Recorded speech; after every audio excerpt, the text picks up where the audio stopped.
I have 2 pet frogs. Okay. Yeah. And I was on a Zoom call with a friend frog? that I hadn't with the frog. Kidding. Yeah. I was on a Zoom call with a friend that I hadn't talked to in like years. We had like 30 minutes before we had to leave, and I was like, "Do you want to quickly try writing a song?" The Kiss Booth with Daphne Khoo. Hi, I'm Daphne Khoo. I'm so glad you're here, and welcome to the Kiss Booth. Today we have lewloh in the house. Hi. Hello. I'm so happy to see you. I think when you first came on set, I was like, wow, the last time we like sat down and hung out, Years. you had no tattoos. And now you Now got a whole I'm- bunch of memories. Yes, on a lot you. of money has gone. I'm like, my skin is now worth either more or less, depending on who wants the skin. I think it's your skin, so the value belongs to you. Yes, true. Yeah. But I feel like so much has happened. I remember it was like before I even moved to LA. We were I think I was still in school. Yeah, I think so. Yeah, it was pre-pandemic. yeah. Way before Yeah, the yeah. pandemic. Yeah, and you've come so far. You're on tour now. You also have been on tour. You're kind of doing like a Southeast so Asia. this would have been my second tour now. And so the first tour was called the Planting Seeds Tour. Yes, okay, Yes. right. And And then then- the lily pad yeah, tour. Okay. exactly. So they're all like very green tours in my mind, so I guess maybe I merged Yeah. them. I wore green socks. I also have green socks on. I knew I was gonna see you. I feel like so much has changed. It's been Yeah. probably close to like almost a decade. Yeah. What's up? How are you? Oh my. Oh, you. Oh no. Okay. Man, I feel like in terms of, because there's different aspects to our lives, right?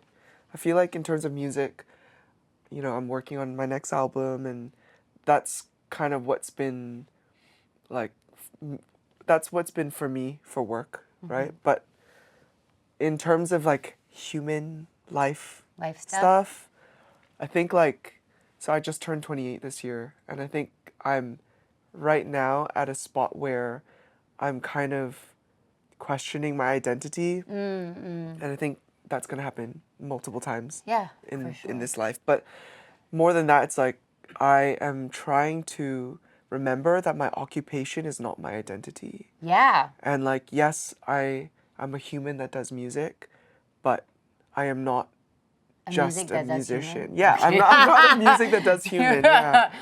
And I think like a lot of the time we feel like when we've invested so much time and energy into something that we must commit to it forever. Yeah.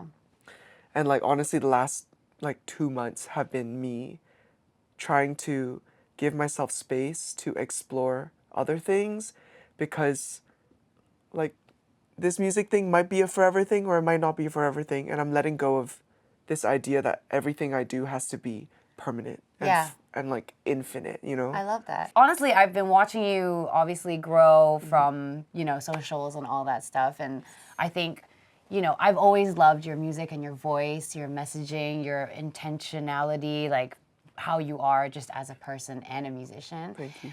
And it's crazy to like, saying that you're 28, like you're like an adult now, but I'm an adult now. I mean, what does that even mean? What does that mean? Yeah. What does that even mean? But There are also adults who are not really adults. yeah, I try to toe the line a little bit. Yeah, no, yeah. Because I feel like you have to enjoy life, but living in Singapore, I realize like everyone's just busy all the time. Yeah. Do you get that? Yeah, I think like when you ask people how they're doing, they either reply that they're tired or they're busy, which are not... Or both. Or both, but they're not like true emotions. That's Yeah. not actually how you're doing. Expand on that. My words. Yeah, it's just like, I feel like being tired and busy are like, it's like a state that you're in, but it's not actually how you're doing. And I don't know, I feel like if people sat more with their own self in silence, Yeah. then the true like state of their Or actually put thought into how they're feeling. But also I think like the nature of people replying I'm tired or I'm busy, it's also just because there's like this paise, like I don't want to Trouble burden you, you with my... with how you're actually doing, but then it's like we're humans, so we are social creatures. We're a communal species. We need to rely on each other. I think having that safe space and like having that, like reaching out and asking for help, this is like not something that we have fully normalized yet. You know, and having that sense of community, I'm realizing now too, like coming back to Singapore and you lived overseas for a while too, like noticing that whole, oh, I guess we just go home every day, so we're with family, so maybe we are open, but most people don't sit down with their families and be like, oh my gosh, this is what happens. Like, not everyone has that relationship with their family. I'm very grateful that I do with my mom, and so I always just assume that I have everyone... that with my sister. Yes, right, you have a twin sister. I have a twin sister. It's nice to have, for me, it's like, I think you probably feel the same about having siblings. It's like, you had a similar... like upbringing. Yes. So you have like that shared context to how you view things, but then you also realize like even though you lived under the same roof, you also had different childhoods and different I was just gonna say, upbringings.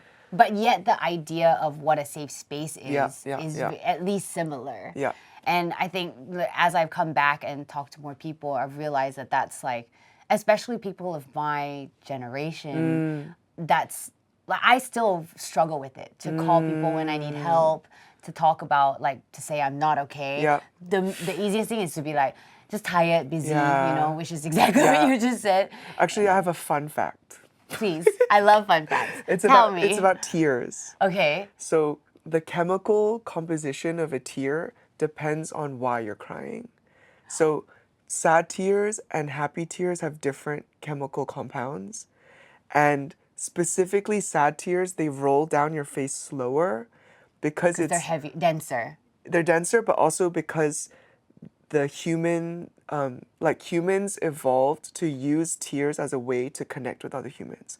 So when a tear rolls down slow, it's so that another human can notice that things aren't going well for you, so that they can come and like.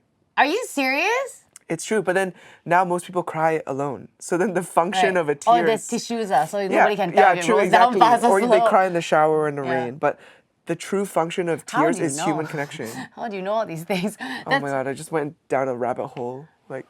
So it was built for human connection. We cry to release, but also the reason why tears are like, it's a visual thing, right? It's not just a release of emotions or hormones. It's like literally they roll down your face slow so that another human can be like, that person is not doing well. Yeah. Let me reach out. Oh my gosh. And then happy tears just like fall forever. They fall. But that's also why like sad tears taste salty. Because and then happy tears don't the sodium content is higher. Yeah. You're just blowing my mind right now. And then like tears that you like reflex tears, so like if something gets in your eye and you cry, that's also a different composition. Yeah. I'm gonna go down this rabbit hole tonight. Just go onto YouTube and then just like and now it makes me want to buy, you know, that microscope, and then every time you cry, you just like look at it. Collect it into jars. No, I bet they look different too. Oh yeah. Because the elements are different. Actually, right? that'd be a cool like music concept. Music video concept, like. Oh, like someone cries and then they put the tear in. You go into the room and it's like just like little samples of different kinds of tears. Do it.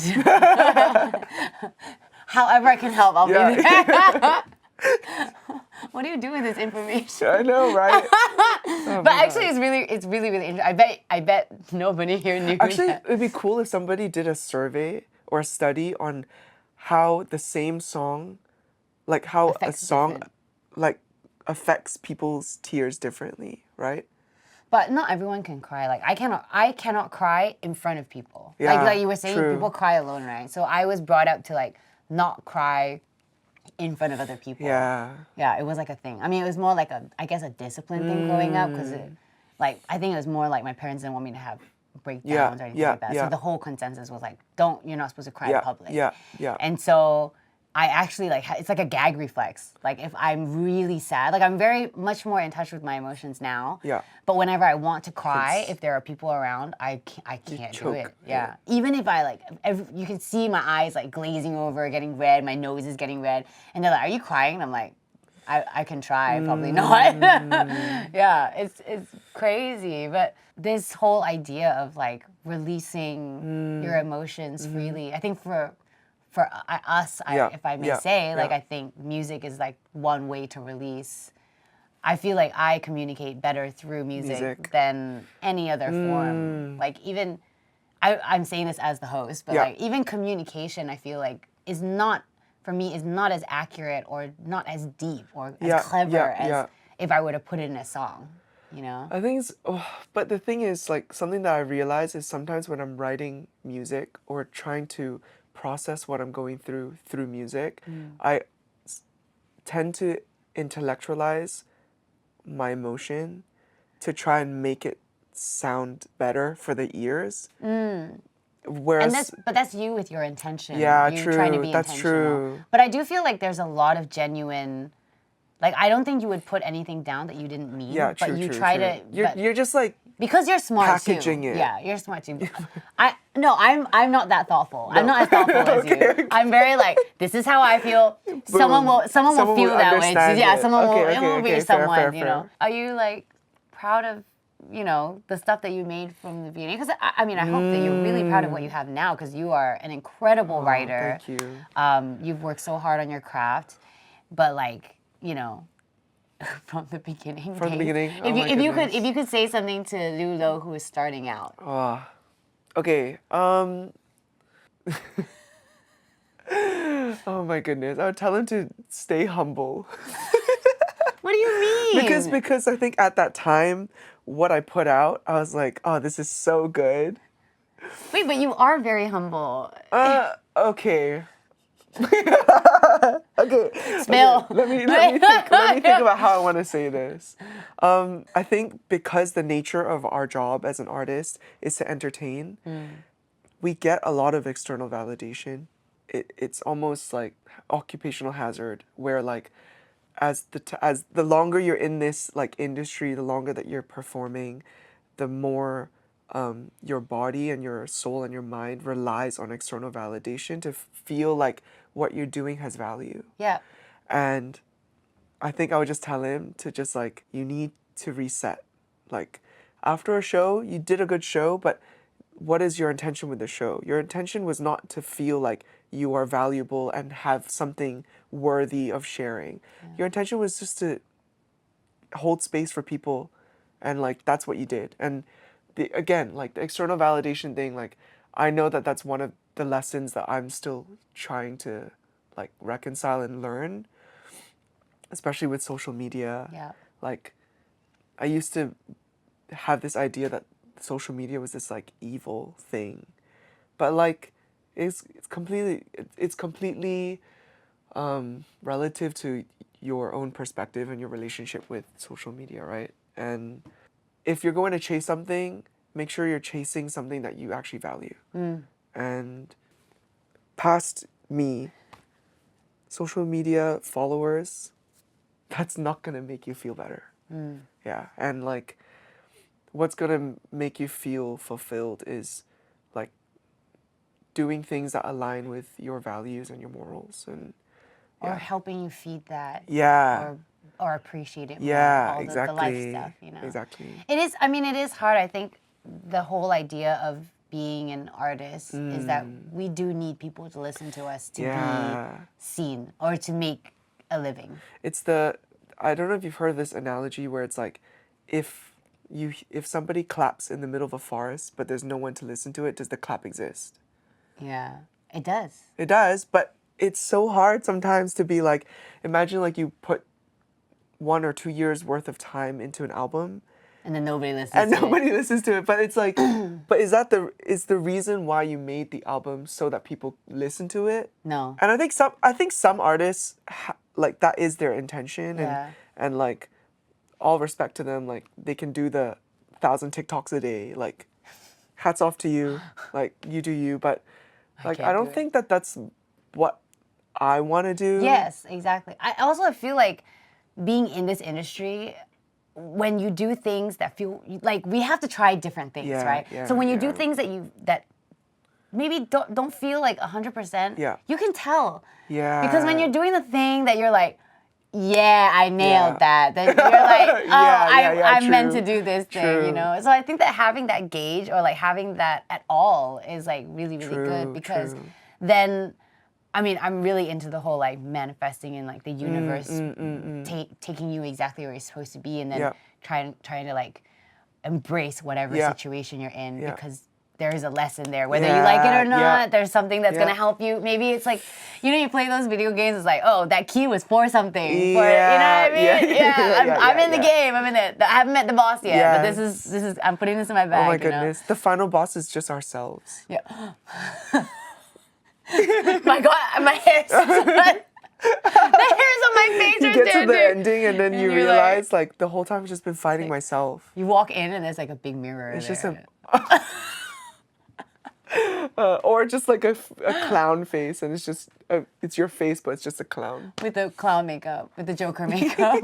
Oh my gosh. That's something for me to think about. Well, I forgot I had a question leading up to this and now all I can think about is the clown face. The final question is who's your final boss? Who is your final boss? Well, no, I wanted to ask like what are you manifesting right now? Ooh. Let's declare Oh my it. goodness. Just say The first thought in my life is I'm manifesting the love of my life. Okay. But the more that I sit with this manifestation, I realize that I'm just trying to find a better relationship with myself. Yeah. And that's very cheesy. Not but at like, all. Not at all. The whole like self-love movement, I'm subscribed to. Yeah, so real though. Yeah. Because I think I used to be a very religious, like I grew up in a very religious family. Yeah. And I feel like when you're in a space that has a lot of love in it, I mean, this is my takeaway, everything in life becomes better. It does. Because you're focused on something good. Yeah. You know? And I realized that as I'm getting older too, the more I appreciate see the value that I have rather than how can I make everyone happy? Because that's like the ugly term my for God, it the is people people pleaser. pleaser. Yeah. But I also feel like it came from a good place. Like it came from like It did. I just want to make people happy. I'm an entertainer. Like, Yes. Okay, so I have this. Okay, it might not make sense as it comes Try out. me. But like, if you are a people pleaser, a true people pleaser would not please everybody. Yeah. Because if you're surrounded by people who love and care about you, if you really want to please them, You would please yourself. yeah, and you have to say no. You need to learn how to say no. But I think that's like level 2 or level 3 of people pleasing. Yeah. Like where you're kind of getting out of the center. first level is the noob people pleaser. You don't is have just, boundaries for yourself. Yeah, and then you just say what the person in front of Yeah. you wants to hear. And you then know? so for me, it's like I grew up in a household where everyone was kind of avoidant and like not good at communicating. Yeah. And like I've noticed that the negative manifestation of people pleasing is passive aggression. Because Yes. in not communicating what you actually want or need, You're trying to tell someone without telling them because you think that that's more polite. Yeah. You know, but like that's not. Oh my gosh, yeah. it. I've had friends accuse me of being like passive aggressive. I'm like, how? I'm so like I'm Yeah. the nicest person ever. It's like and then when I double back you're and like, check, I'm oh, like, I am being cold. yeah, I'm being cold. Yeah, I'm taking away what I usually do, thinking that that's gonna Oh train my them. goodness, It's yes, terrible. yes, and when I caught yes. it, I was like, I never want to do this ever again. It's emotional manipulation. Yes. Like, And that's what it is. It's, Yeah. straight up. But the perspective is everything too. Yeah. Because you see it as like, oh, I'm just trying to be kind and not confrontational. But then it becomes something else. And Yeah. it's just crazy. Let's song. talk about I'm Just a Frog. Okay, so I have 2 pet frogs. Okay. Yeah. And I was on a Zoom call with a friend frog? that I hadn't with the frog. Yeah. I was on a Zoom call with a friend that I hadn't talked to in like years, probably 6-7 years. And I know that she also loves animals. So when we had like 30 minutes before we had to leave, and I was like, do you want to quickly try writing a song? And so we wrote a song called I'm Just a Frog. And it's just in the perspective of a frog that's just admiring other creatures. Okay. And I think bringing it to the human context, right, is just accepting that sometimes you don't belong in another's ecosystem or habitat. And you're accepting that Like, I'm okay that I'm just myself, and I still am just admiring you. Oh, You know? okay. I love that. I'm excited to hear Yeah. it. Stay tuned to the Kiss Booth. The Kiss Booth with Daphne Khoo.